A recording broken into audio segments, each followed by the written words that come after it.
New York Times reporters David Singer and William J. Broad yesterday detailed the latest reported revelations concerning North Korea's ballistic missile program, with information about the dispersed locations, numbers and growing sophistication of Pyongyang's missile program. It's too bad that a headline writer at the newspaper chose to dub the North's continued advancement of its missile facilities as a great deception. In fact, the article regurgitates the falsehood that North Korea somehow agreed to stop developing its nuclear weapons and missile programs. That's simply not true. Kim Jong-un did voluntarily agree to stop missile and nuclear weapons tests and to dismantle a missile testing facility, but he agreed to nothing grander. To suggest otherwise, or that we somehow are being deceived, is straight up wrong and only puts more pressure on the negotiations between Washington and Pyongyang that appear to have stalled. Still, even if the headline is untrue, the idea that North Korea's missile developments are a threat to everyone is not. And if a full breakdown in negotiations occurs, the North surely will desire to go back to long-range missile testing, something it has not done in almost a year. That may push the Trump administration to put all options on the table once again, including military action to destroy the missiles in the air or on the ground before their launch. If that is the case, a clear path emerges to a second Korean War, one that would mean the horrifying death of millions of people. Here's the scenario that, since last year, has kept me up more nights than I can count. Despite decades of work toward building an intercontinental ballistic missile (ICBM) and 4 flight tests last year, North Korea stopped just short of its goal of building a weapon that can, with full confidence, deliver a nuclear payload to the continental United States. Now, with a year of analysis of data from 2017's ICBM tests under their belts, the North would be ready to test a missile again.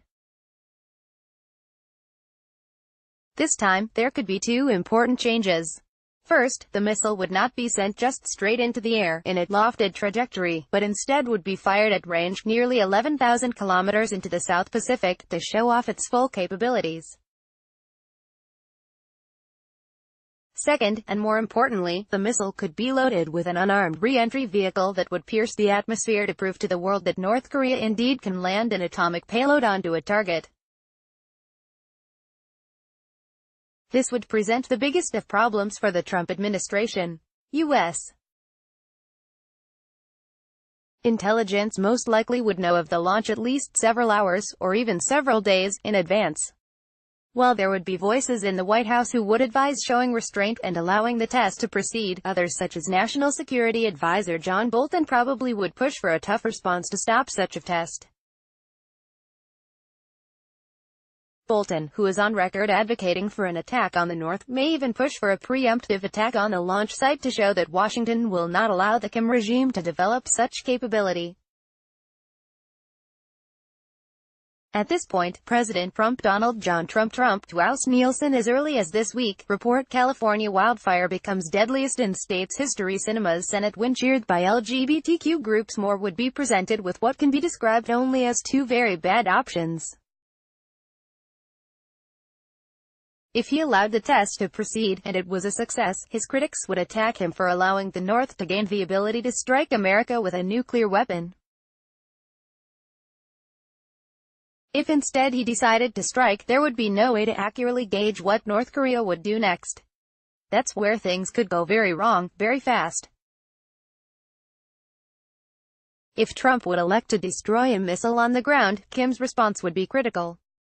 North Korea would have little way of knowing if such a strike is a one-off or the opening salvo of a full-out assault on its nuclear weapons and missile programs. If Kim concluded that such a strike were an effort to wipe out his prized weapons, he might decide that he must use them or lose them for good. Then, Kim most likely would use his atomic arsenal on important ports where U.S. troops would come ashore for a potential future invasion, allied military bases in South Korea and Japan, and maybe even to strike major cities such as Seoul or Tokyo. The death toll would be catastrophic. A counter-strike by the United States would cost even more millions of lives. Thankfully, none of this must come to pass. Since September, there has been the outline of a deal on the table in which North Korea's denuclearization begins, with Pyongyang closing its Yongbyon nuclear complex in exchange for a formal peace declaration ending the Korean War. Trading what amounts to a peace paper for plutonium makes sense, and could begin to foster the trust needed for much bigger compromises. But if both sides instead choose to stick to hardline positions, there is no telling what could happen. And that path should terrify us all. Harry J.